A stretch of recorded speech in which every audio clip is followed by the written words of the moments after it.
മക്കളെ, ഇന്ന് നമുക്ക് 7ാം ക്ലാസ്സിലെ ഒരു മോഡൽ ക്വസ്റ്റ്യൻ കൂടെ നോക്കാം. വളരെ ഇമ്പോർട്ടൻ്റ് ആയിട്ടുള്ള ഒരു ക്വസ്റ്റ്യൻ ആണത്. നിങ്ങൾക്ക് നേരത്തെ ഒരു ക്വസ്റ്റ്യൻ ചെയ്തിട്ടുണ്ട്. അതുപോലെ തന്നെ ഈ ക്വസ്റ്റ്യനും 2-3 ക്വസ്റ്റ്യനായി. ഇപ്പം 3ാമത്തെ ക്വസ്റ്റ്യൻ ആയിരിക്കും മോഡൽ ഇടുന്നത്. ഈ 3 ക്വസ്റ്റ്യനും നിങ്ങൾ തീർച്ചയായിട്ടും നോക്കിയിട്ട് പോവുക. ഇത് 3 നോക്കി പോയാൽ തന്നെ നിങ്ങൾക്ക് എക്സാം സിമ്പിളായിട്ട് ചെയ്യാൻ പറ്റും. ഈ 3 ക്വസ്റ്റ്യൻ തന്നെയായിരിക്കും ചെയ്യും. 3 നോക്കി പോയ ഒരു കുട്ടിക്ക് തീർച്ചയായിട്ടും നാളെ വരുന്ന എക്സാമിൽ വരുന്ന ക്വസ്റ്റ്യൻ സിമ്പിളായിട്ട് ചെയ്യാൻ പറ്റും. ഓക്കെ, അപ്പൊ ഇതിലുള്ള നോക്കാം. 1ാമത്തെ ക്വസ്റ്റ്യൻ, സൂചന ഗണ്ട് പഠേ ഓർ പ്രശ്നോ കെ ഉത്തർ ലിഖേ. ഇവിടെ ഒരു സൂചന, അതായത് ഒരു പാരഗ്രാഫ് തന്നിട്ടുണ്ട്. ആ പാരഗ്രാഫ് വായിച്ചിട്ട് താഴെയുള്ള ചോദ്യങ്ങൾക്ക് ഉത്തരം എഴുതാനാണ് പറഞ്ഞിരിക്കുന്നത്. ഗുഡ്ഡു ഓർ ഗുഡ്ഡലി ഏക് ബർസാത്തി നാലേ മേ ഗഡേ ഥേ. ഗുഡ്ഡുവും ഗുഡലിയും ഒരു ബർസാത്തി നാലെ, മഴ കൊണ്ടുണ്ടായിട്ട് ഉള്ള തോട്, മഴ പെയ്തതിന് ശേഷമുള്ള തോട്, ആ വെള്ളത്തിൽ അവർ നിൽക്കുകയായിരുന്നു. നിങ്ങൾ പഠിച്ചതാണ് അല്ലെ, ഗുഡ്ഡു ഓർ ഗുഡലി. പാനി ഉസ്കെ ഗുഡ്നെ ചു രഹാ ഥാ. അവരുടെ മുട്ട് വരെ, കാൽമുട്ട് വരെ വെള്ളം സ്പർശിക്കുന്നുണ്ടായിരുന്നു.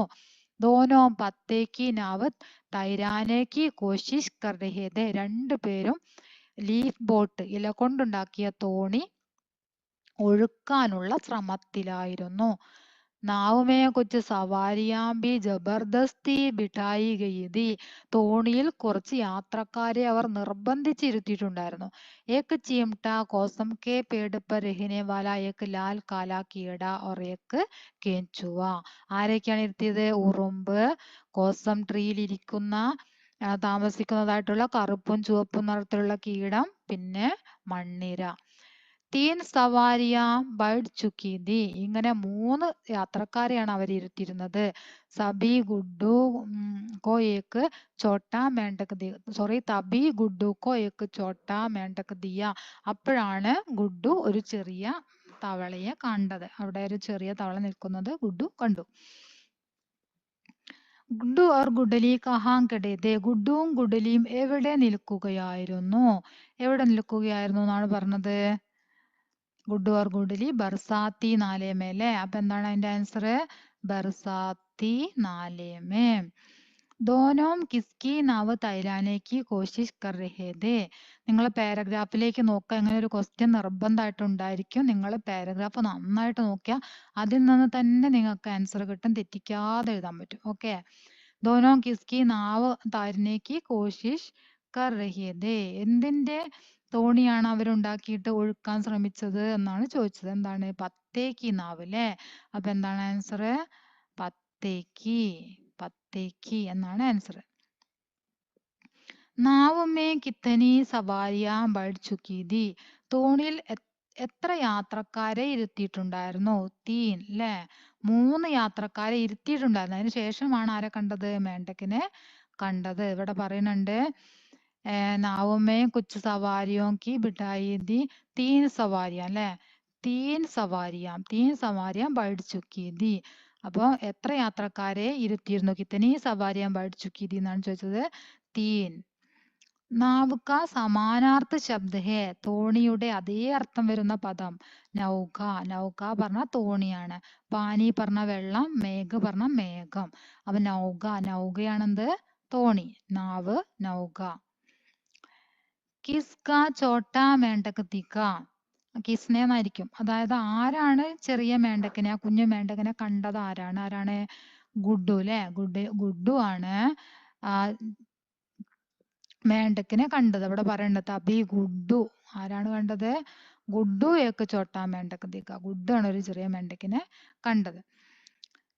കവിതാംശ പഠിക്കർ പ്രശ്നമൊക്കെ ഉത്തർ ലിഖിയും. അടുത്ത ആക്ടിവിറ്റി ബയാ ഹമാരി ചിടിയ റാണി എന്ന കവിത എന്നതാണ്. വളരെ മനോഹരമായ നല്ലൊരു കവിതയാണ് ബയാ ഹമാരി ചിടിയ റാണി അല്ലെ. രണ്ട് കുട്ടികള് പക്ഷിയോട് ചീടിയോട് തൂക്കനാംകുരുവിയോട് പറയുകയാണ്, നീ എങ്ങോട്ടും പോവണ്ട, നിന്നെ ഞങ്ങൾ സംരക്ഷിച്ചോളാം, നിനക്കുണ്ടാകുന്ന കുട്ടികളെയും ഞങ്ങൾ സംരക്ഷിച്ചോളാം, നിനക്ക് വേണ്ട ധാന്യവും നിനക്ക് വേണ്ട വെള്ളവും എല്ലാം ഞങ്ങൾ മുറ്റത്ത് നിറയെ തരാം എന്നൊക്കെ പറയാണ് ല്ലേ. അതാണ് നമ്മൾ പഠിച്ച കവിത. ഈ വരികൾ എന്താണെന്ന് നോക്കാം. ബയാ ഹമാരി ചിടിയാ റാണി തിനക്കെ ലാക്കർ മഹൽ ബനാത്തി, ഊഞ്ചി ഡാലോം പർ ലഡ്കാത്തി, ഗേത്തോം സേ ഫിർ ദാന ലാത്തി, നദിയോം സേ ബർ ലാത്തി പാനി.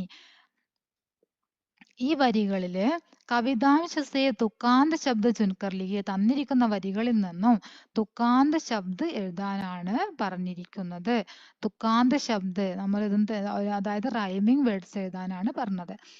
ബനാത്തി ലഡുക്കാത്തി അല്ലെ, ഏതാണ് ബനാത്തി ലഡുക്കാത്തി എന്നത് എന്താണ്, തുക്കാന്ത ശബ്ദാണ്. ബനാത്തി ലഡുക്കാത്തി. അതുപോലെ തന്നെ റാണി പാനി, റാണി എന്നുണ്ട് പാനി എന്നുണ്ട്. അപ്പൊ തുക്കാന്ത ശബ്ദ് ബനാത്തി ലഡുക്കാത്തി. കവിതാംശക്ക് ആശയ ലിഖിയെ, ഇനി ഈ കവിതയുടെ ആശയം എഴുതാനാണ് നിങ്ങൾ. അപ്പൊ നമ്മള് ബയാ ഹമാരി ചിടിയാ റാണി എന്ന കവിതയിലെ ആശയം പഠിച്ചതാണ് ല്ലേ. അതായത് ബയാ ഹമാരി ചിടിയാ റാണി, ഇതാണ് കവിത. ബയാ ഹമാരി ചിടിയാ റാണി ആരാണ് എഴുതിയത്? മഹാദേവി വർമ്മയാണ് ഈ കവിത എഴുതിയത്. നിങ്ങൾ ഇതില് ആ കവിതയുടെ അതുപോലെ തന്നെ ആശയം നിങ്ങൾ എഴുതിയതാണ്. നിങ്ങൾ ടെക്സ്റ്റ് ബുക്കിൽ നിങ്ങൾ ചെയ്തതാണ് കവിതയുടെ ആശയം. कविता के अपनी पसंद पंक्तियां चुनकर लिखिए, निम्नलिखित आशय वाली पंक्तियां चुने, അതുപോലെ തന്നെ സമാനത്തോടെ ഒന്നിച്ച് താലിക ഭരെ, ജീവോं को जीने दो വിഷയ पर ടിപ്പണി ലിഖേ. ഈ ഇതിലുള്ള ആക്ടിവിറ്റികളൊക്കെ നിങ്ങൾ ചെയ്ത് പഠിച്ചതാണ്. അതിന് പുറമെ തന്നെ ഞാൻ ഇട്ടിരിക്കുന്ന വീഡിയോയിൽ ഈ കവിതയുടെ ആശയം കൂടെ ചെയ്തിട്ടുണ്ട്. അപ്പോൾ നിങ്ങൾ അതെടുത്തിട്ട് കാണാം. കവിതയുടെ ആശയം തന്നതാണ്. അതായത് കവിതയുടെ ആശയം എഴുതേണ്ടത്